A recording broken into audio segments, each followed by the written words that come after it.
I'm Zach. Let's go do some farm chores.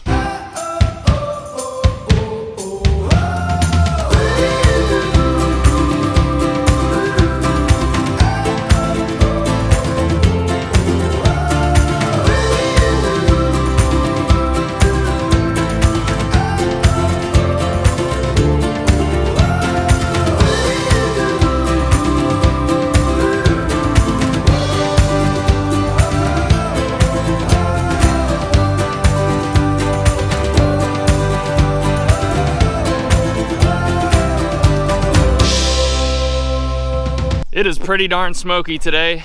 Thank you, Canada.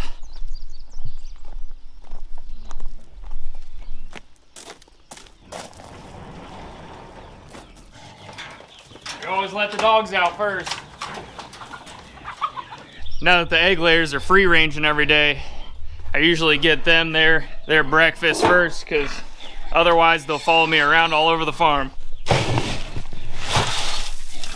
Come on, chickens.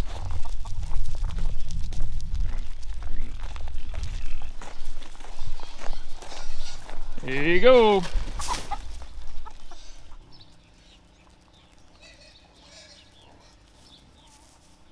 Last year we bought New Hampshire dual purpose chickens because we thought they were going to be good meat production. It didn't turn out how we wanted, but we ended up keeping a rooster because, well, we needed one. We didn't have one, and this rooster is extremely mean. His Rhode Island red side definitely shows. Yeah, he's gonna be going to the freezer here probably in the next couple days because he's beaten up on a couple of the ladies and he likes to attack me when I walk past him. We don't want that. We're gonna get a new rooster, and sorry buddy. Marigold and Bacon. They are some whiny pigs, especially when they're hungry. Let's get them some food.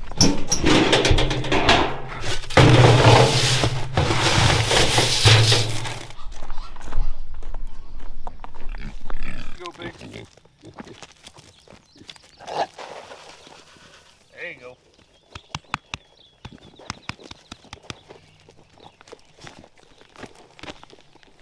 Young piglets are so funny. They're really sporadic and they jump around like crazy, and you touch them and they go a little wild, and they've got themselves a pretty good mud pit here, but they're growing out pretty nice. I'm excited to raise Bacon up and butcher him and put him in the freezer. I'm excited to smoke some meat, smoke some ham, smoke some bacon, make some Italian sausage. Really looking forward to that. Man, these guys always spill their food. What a bunch of pigs. Let's go feed the other pigs. Samson, Delilah, there you go. Delilah's definitely pregnant. She hasn't come back into heat since Samson bred her, which is awesome. We're expecting a late August birth for her. And if you didn't know, Delilah and Samson, those are the parents of Bacon and Marigold. I'm almost out of feed. We mix our own chicken feed, we mix our own pig feed. The pig feed's pretty simple. It's only soybean meal and corn and mineral. Chicken feed's a little bit more complicated, but still pretty simple. We gotta go way over by the cows. This is where Penelope and Bert have been. Penelope is also pregnant. Millie always likes to come with me.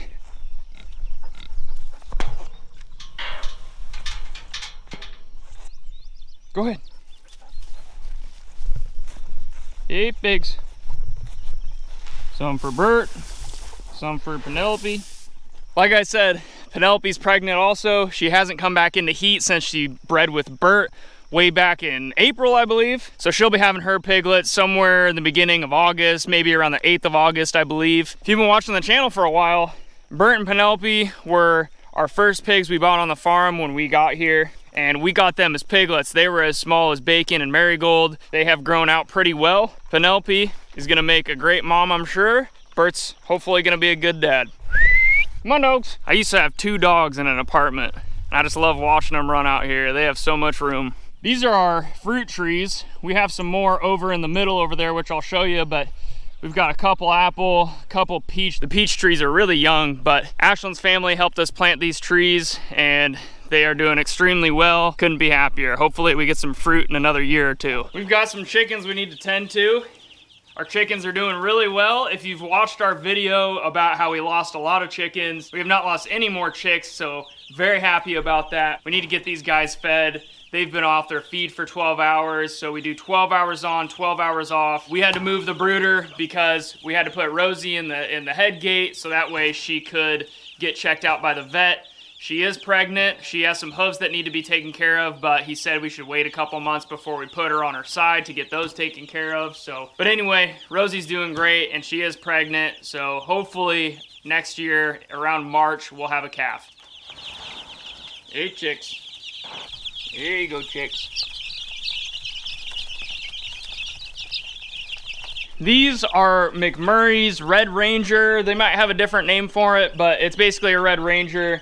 And they're growing really well. As you can see, they're starting to feather out pretty good, which is awesome. Once they feather out, we can get rid of the heat lamp. We can put them out on grass. These guys grow a little bit slower than the Cornish Cross. We haven't lost any of them. They've done extremely well. And we still have our little tiny free chicken. Not too sure what this is, but we think it's an Americana. And that's Ashlyn's favorite, so hopefully it is. We're also kind of hoping that that's a rooster, because our rooster is extremely mean and we would still like one, but one that's a little bit more friendly. One thing I've noticed about these Red Rangers in the brooder is that they dig a lot more. They kick and they scratch at the ground so much more than the Cornish Cross. They always end up getting pine shavings in their water or pine shavings in their feeder, and I always got to come out a couple times a day and clean it out. Kind of annoying right now, but I really like that. They're gonna eat a lot more bugs, they're gonna eat a lot more greens. They're a lot more like a regular chicken instead of just a piece of meat like these Cornish Cross chickens.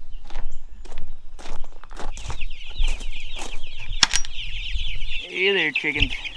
Hey there, chickens.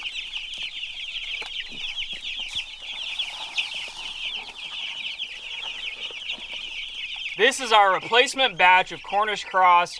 If you've seen our video about our huge disaster of losing almost our entire batch of 60 Cornish Cross, this is that replacement that Hoover Hatchery sent us, and we have only lost one of them. These guys have done extremely well. It's common to lose one or two, but very uncommon to lose 45, which is what we had lost on that first batch. And these guys are a lot different than our Red Rangers. They don't scratch as much, they don't eat as much greens. They still do eat it, but not as much. They do go crazy over their meat bird feed, and these guys are growing much better than that first batch. We'll go feed the 15 chicks that are left from the first batch of Cornish Cross we bought, and you'll see the size difference. I mean, that first batch is like 5.5 weeks old, and they're nowhere near close being ready to butcher. So these guys are doing really well. They're eating like crazy. They're starting to feather out, which is nice, so then we can turn the heat lamps off and we can start moving them around. I've just been basically using this as a big, huge brooder because we weren't really anticipating to have 3 different groups of chickens, but it is what it is, and this is how we're getting through it. I just throw pine shavings down periodically. Once they're fully feathered out, we'll get rid of the heat lamp and we'll start moving them through the yard.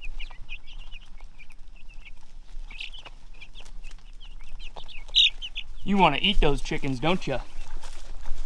You want to eat those chickens, don't you? I think those little tiny chicken nuggets look pretty appetizing to her. We've got one last batch of Cornish Cross to go feed. They are way, way, way over here.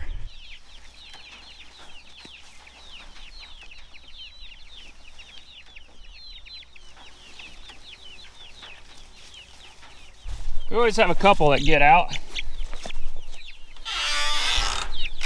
These guys are just so small, they still can get underneath the tractor. Come on. Leave it, Millie. That's not a chicken nugget. Look how small this one is. These guys are growing terribly.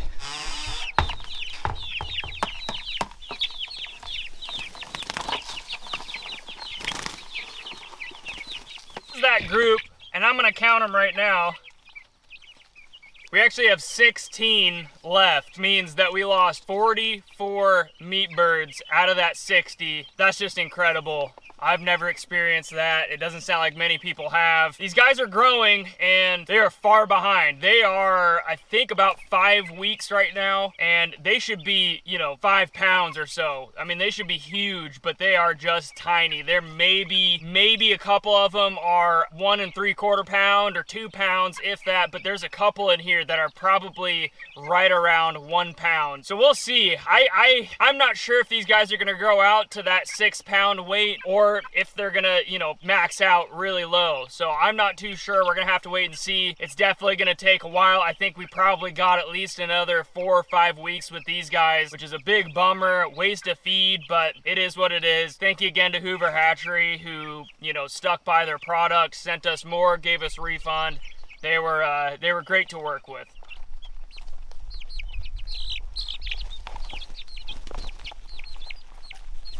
Oh, out of water.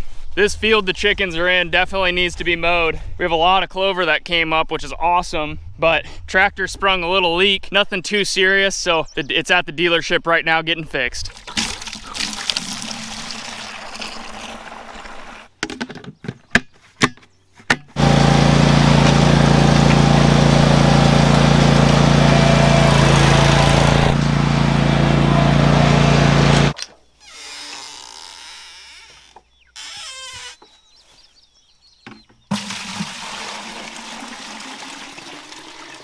Since we've got the zero turn out here and the grass is getting a little long in front of them where we're gonna be headed next, I'm gonna go ahead and mow that down a little bit.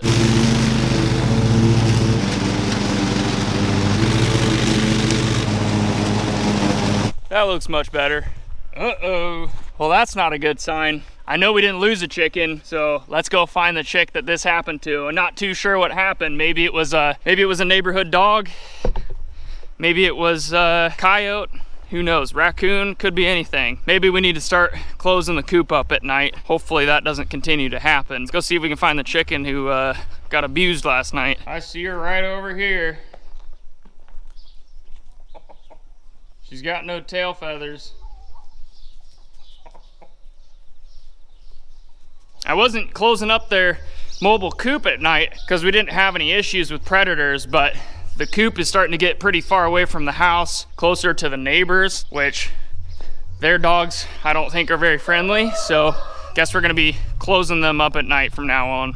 Ashlyn and I planted a bunch of wildflowers up along our driveway to our house here, and they're looking really good.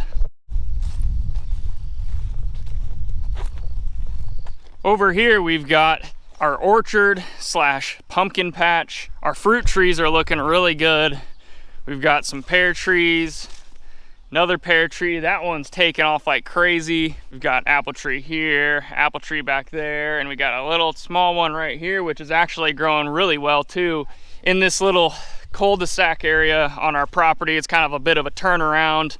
It's kind of a dead space, and so I planted tons of pumpkin. The pumpkin is growing really well, coming up very nicely.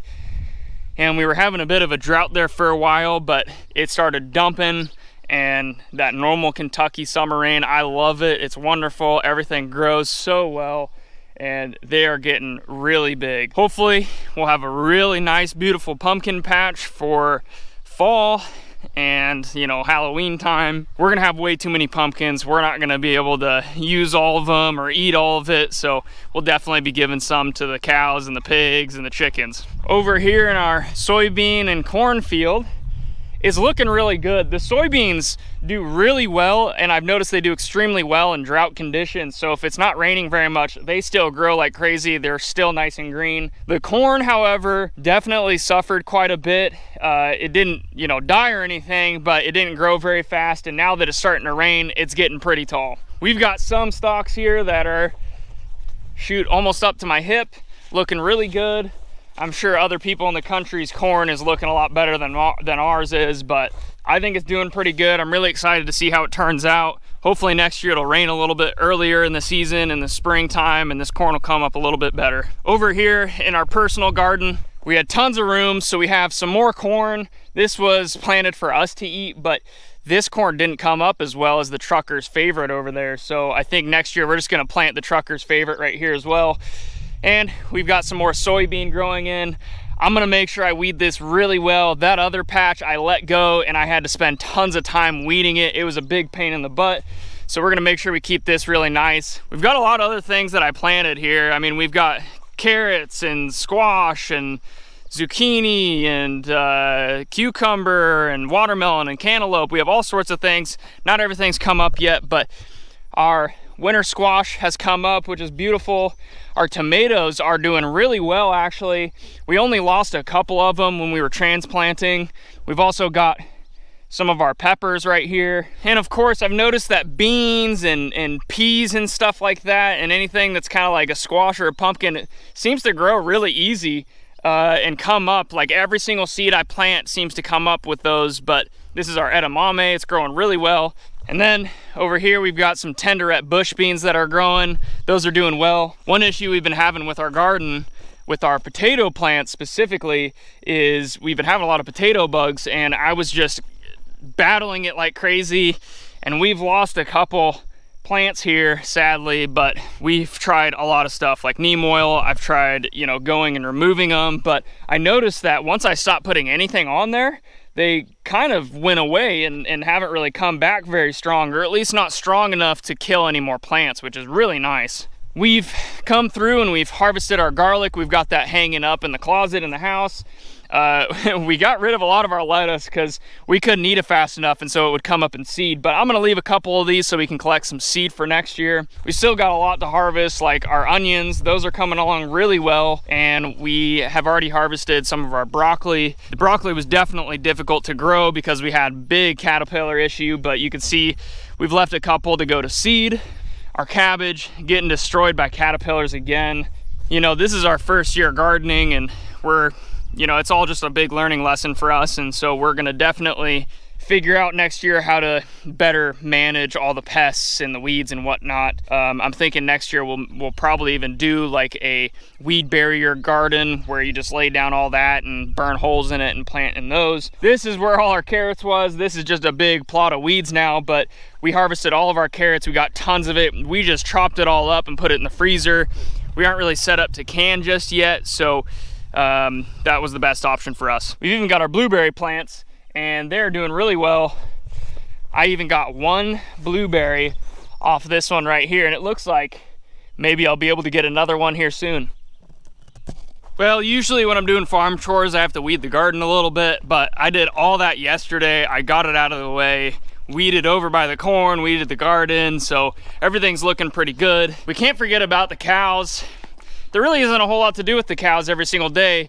We usually just have to give them water every other day, but one thing we've been doing lately is trying to train Buddy, our bull. I've got some alfalfa for him. We've been trying to train him because he's a little more skittish, and we got him as a calf. He wasn't born on this farm. One of the issues we're having is when we want to separate him from the other two, or if we want him to follow us, he doesn't do very well. As long as I have Rosie behind me, he'll follow Rosie, which is good. But the other day he got out and went under the fence, and we were trying to get him back, and it was just such a pain because he just wants to run from us. The only thing he's gonna follow is Rosie or Oak. And when I'm giving him this alfalfa, if I just put it out there for them, Rosie's just gonna dominate everybody. And so we have this little break in the fence here to where I can bring Rosie on this side and leave Buddy on this side. That way he can, I can kind of train him by himself, and he can get more comfortable with me being away from Rosie. We need to turn the fence off, get them down here from the field, and lock Rosie and Oak on this side and leave Buddy on that side.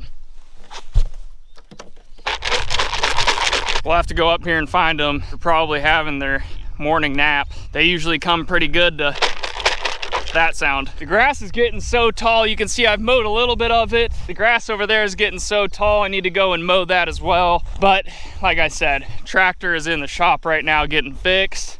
Hopefully a simple fix, but once it's back, we'll mow all these fields down so that way they can grow. We can kill all the weeds before they go to seed. And I think the cows have spotted me.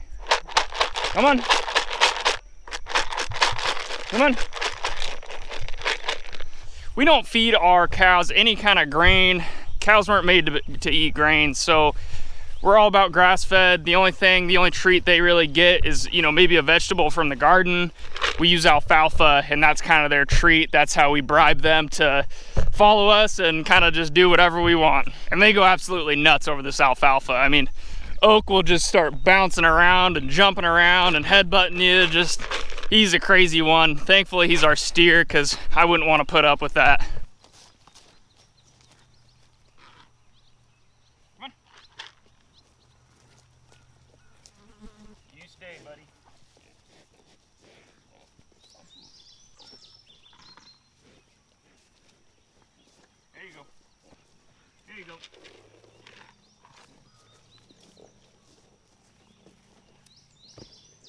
Hey, buddy.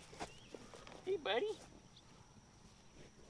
We've been coming out here every day, and he's getting a lot better. He's getting a lot more friendly. But now that he's by himself, we can give him his own alfalfa.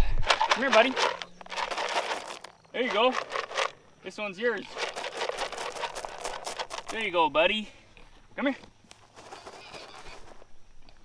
He's a little work in progress, but I think he's coming around.